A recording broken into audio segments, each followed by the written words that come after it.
So, welcome all NYU students. A shout out to NYU students in Paris, and welcome students from all over the world. My name is Edward Radzivilovskiy, freshman at NYU in Paris. Today I'm sitting down at MIT with Professor Noam Chomsky, a world-renowned scholar, political activist, and linguist. So I want to start off by something you said at Occupy Boston. You said the most exciting aspect of the Occupy movement is the construction of the linkages that are taking place all over. If they can be sustained and expanded, Occupy can lead to dedicated efforts to set society on a more humane course. Some have said that the Occupy movement does not have a cohesive message of its demands. If you do believe that the Occupy movement has specific demands, how many of these demands do you actually think can be realized? There are quite a range of people from many walks of life, many concerns involved in the Occupy movement. There are some general things that bring them together, but of course they all have specific concerns as well.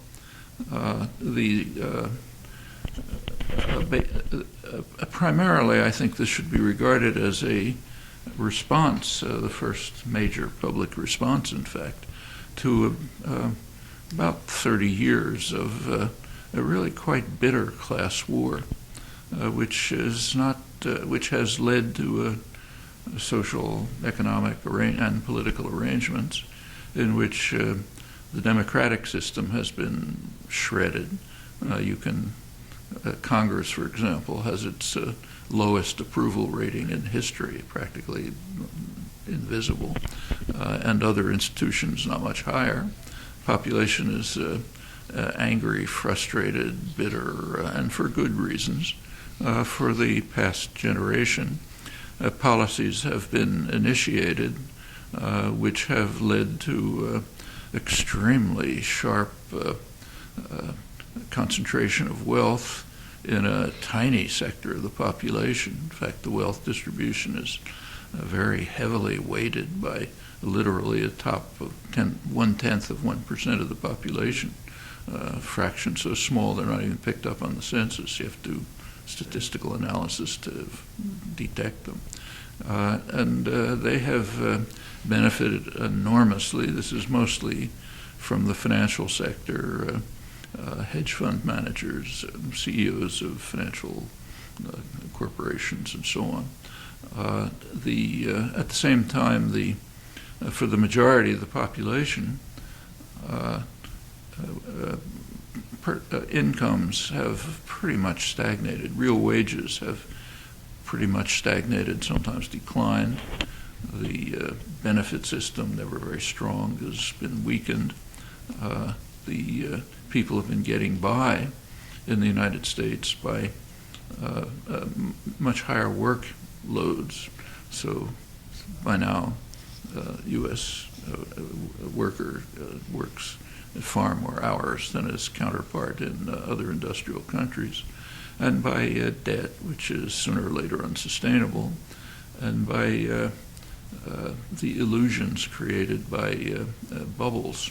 Most recently, the housing bubble, which collapsed like bubbles do, leaving about $8 trillion in paper wealth disappearing. For some sectors of the population, African Americans, almost all wealth has disappeared. And this has been a pretty harsh and bitter period, not by the standards of the third world, but this is a rich society, and people judge their situation and their prospects by what ought to be the case. And so at the same time, the political system, concentration of wealth leads almost reflexively to concentration of political power, which in turn translates into legislation, naturally in the interests of those implementing it, and that accelerates what has been a vicious cycle, leading to, as I said, bitterness, anger, frustration, a very atomized society. That's why the linkages being created in the Occupy movement are so important. But this is really the first sustained response to this. There people referred to the Tea Party as a response, but that's highly misleading. For one thing, the Tea Party is relatively affluent, white.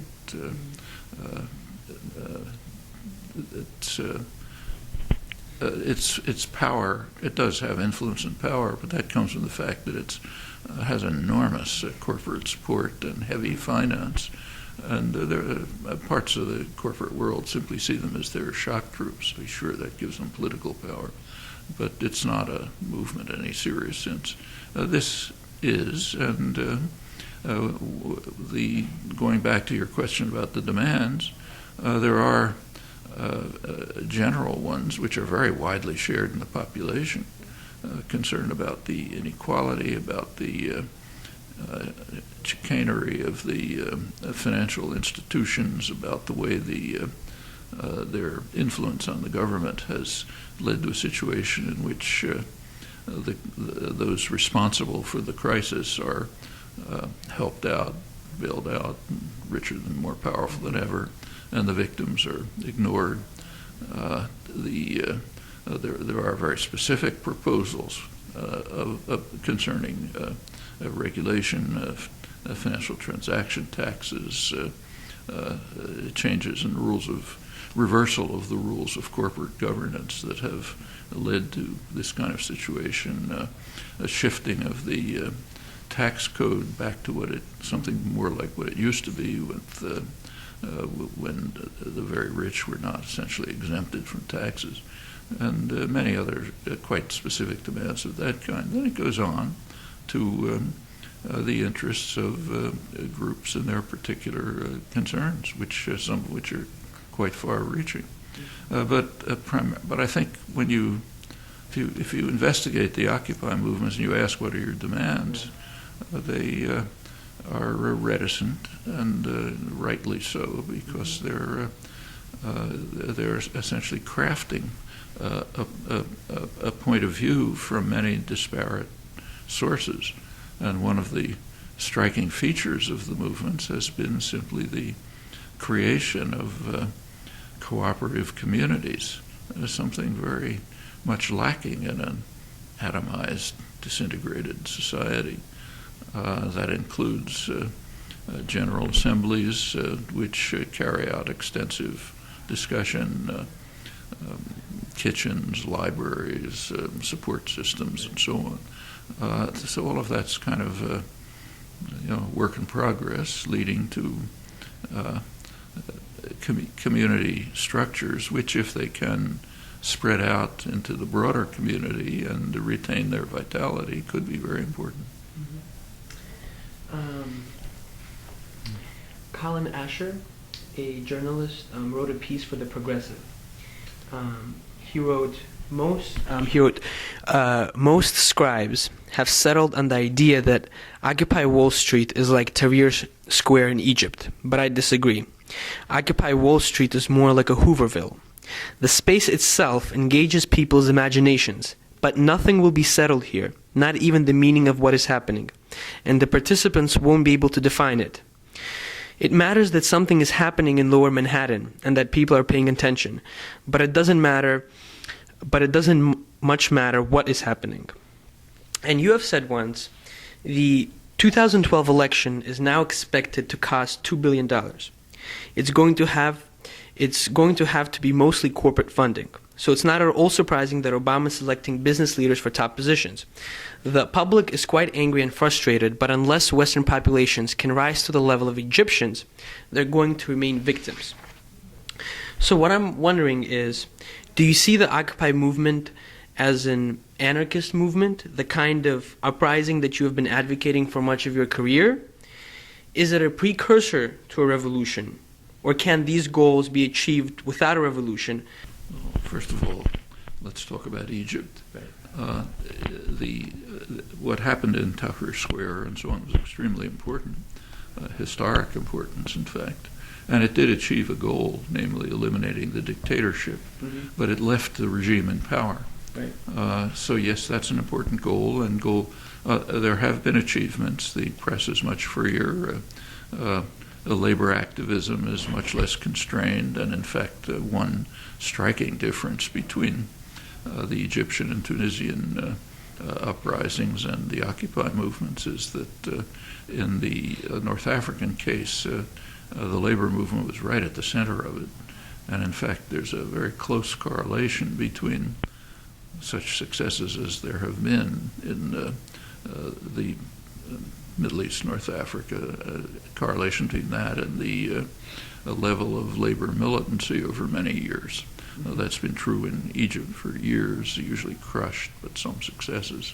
And as soon as the labor movement became integrated into the April 6th movement, Tahrir Square movement, it became a really significant, powerful force.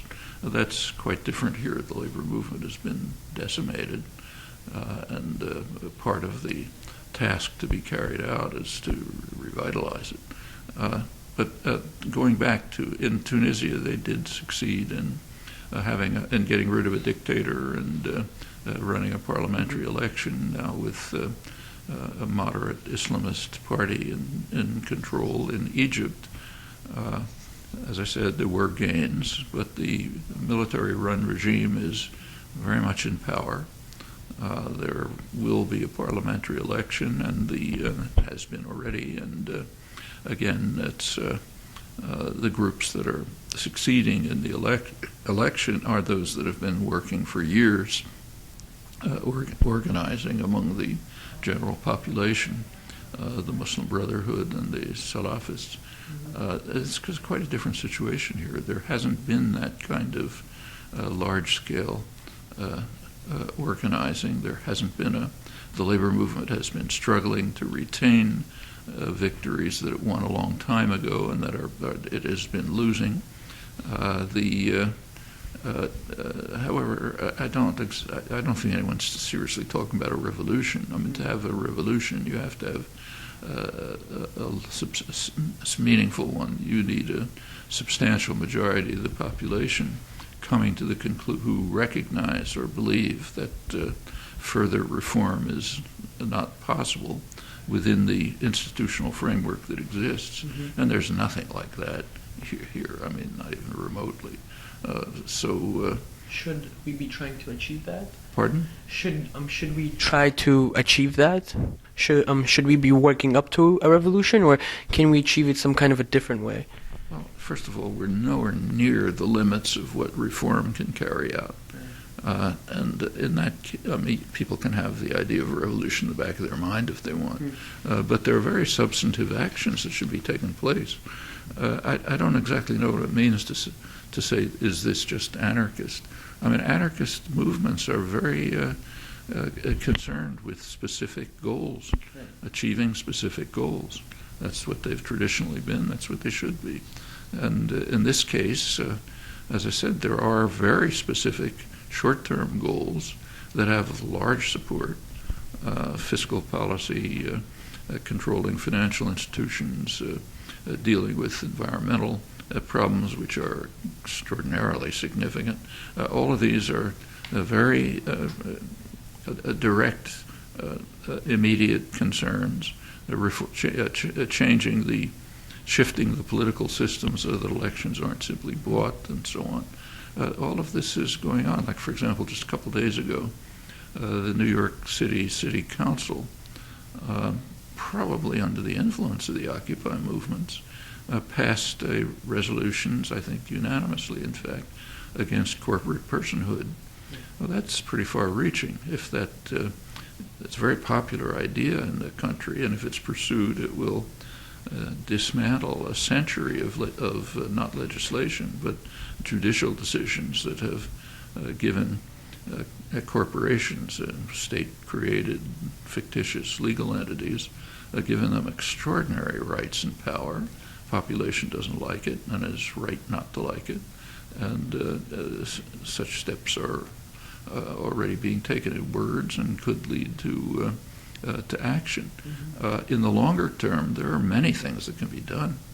For example, in parts of the country, particularly in Ohio, there's quite a significant spread of worker-owned enterprises.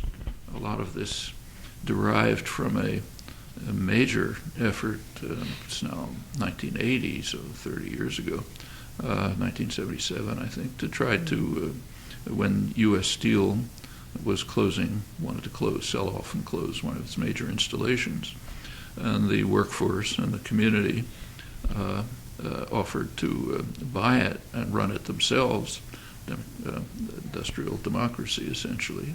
That went to the courts, and they lost in the courts, although with sufficient support they could have won.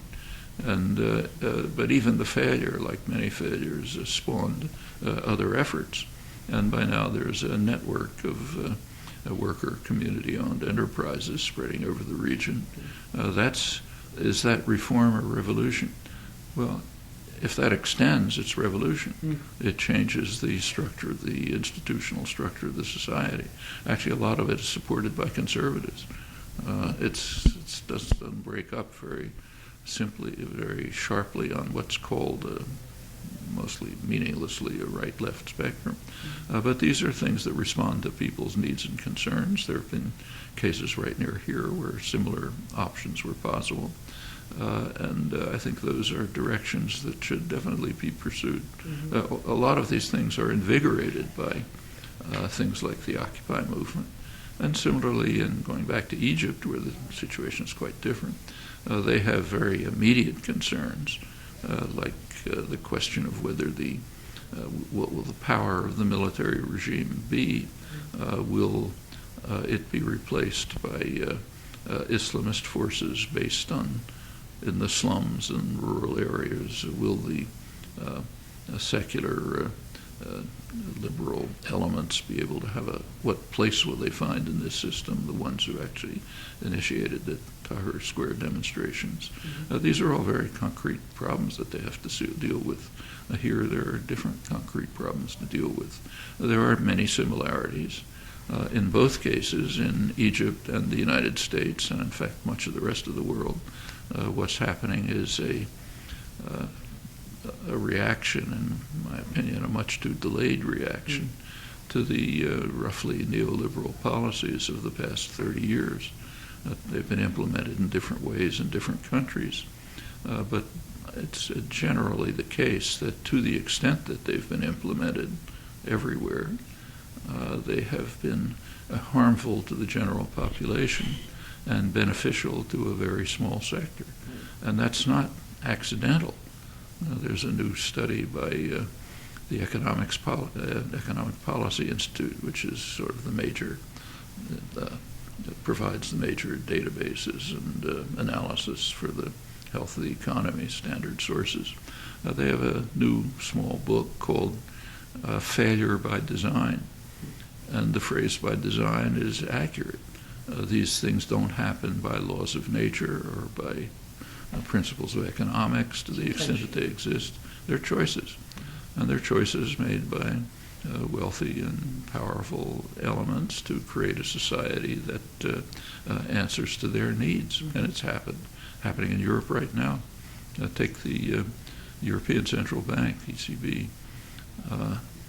There are many economists, Nobel laureates and others, and I agree with them, who think that the policies that the ECB is pursuing, basically austerity in a period of recession, is guaranteed to make the situation worse.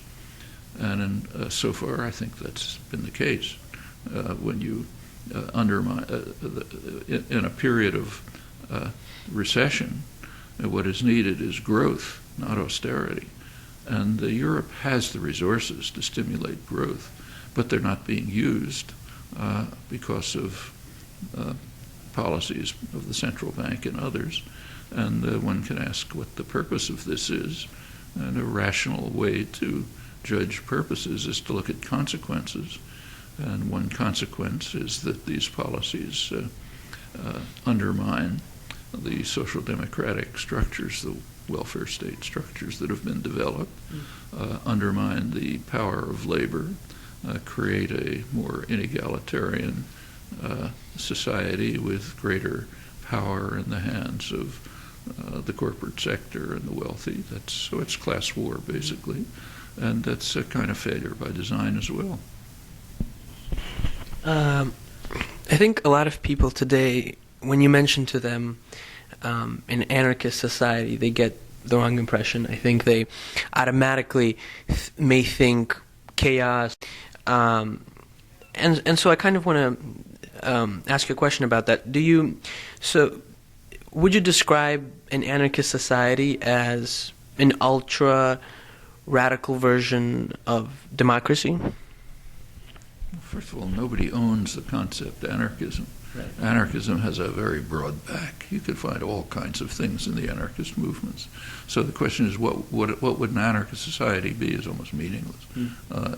Different people who associate themselves with rough anarchist tendencies have very different conceptions. But for the most developed notions among anarchist activists and thinkers have had in mind a highly organized society, highly structured, highly organized, but organized on the basis of free voluntary participation. So, for example, what I mentioned about the Ohio network of worker community-owned enterprises, that's a traditional anarchist vision. Enterprises not only owned but managed, which is a big step beyond, managed by participants. So yes, very highly democratic in a free association with one another. It could be at the federal level, it could be at the international level. So it's a conception of a structured, organized society with power at the base.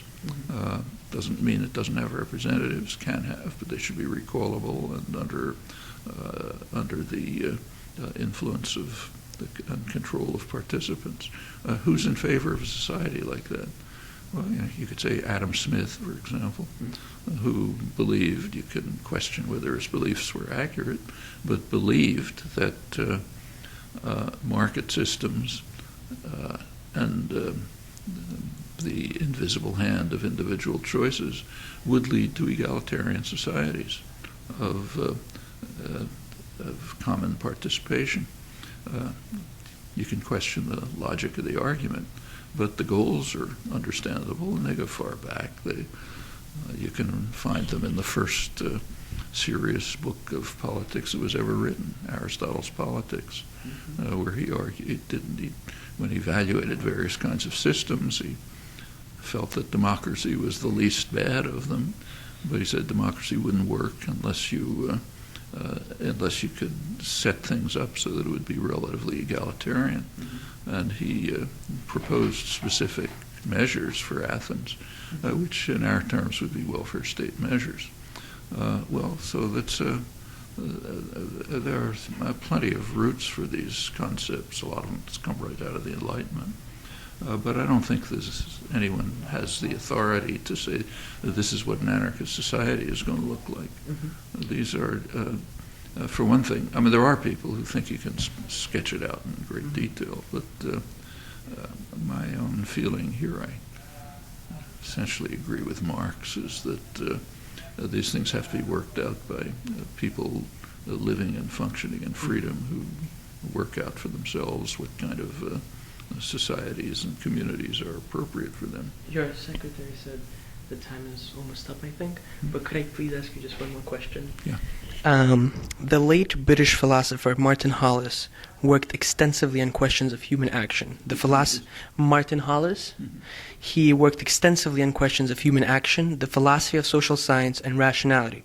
While you may or may not be familiar with his work, one of the claims he made was that any anarchist vision of a society rests upon an idea of human nature that is too optimistic. In short, he argued that anarchism is only viable if humans by nature are good. But he says history shows us that humans cannot be trusted to this degree, thus anarchism is too idealistic. Would you mind responding to this objection very quickly, given your commitment to some of the ideals of anarchism? It's possible to respond to arguments. It is not possible to respond to opinions. if someone makes an assertion saying, here's what I believe, fine, you can say what he believes, but you can't respond to it. Mm-hmm. You can say, well, you can ask, what's the basis for your belief? Or can you provide me with some evidence? What do you know about human nature? Mm-hmm. Actually, we don't know very much about human nature. So yes, that's an expression of his belief. He's entitled to make it. Mm-hmm. We have no idea, nor does he have any idea whether it's true or false. Mm-hmm. But it really doesn't matter. Whatever the truth turns out to be, we will follow the same policies, namely try to optimize and maximize freedom, justice, participation, democracy. Those are goals which we'll attempt to realize. Mm-hmm. Maybe human beings are such that there's a limit to how far they can be realized. Right. Okay, we still follow the same policies. So whatever one's unargued assertions may be, it has very little effect on the policy and choices. Well, Professor Chomsky, thank you very much for the interview.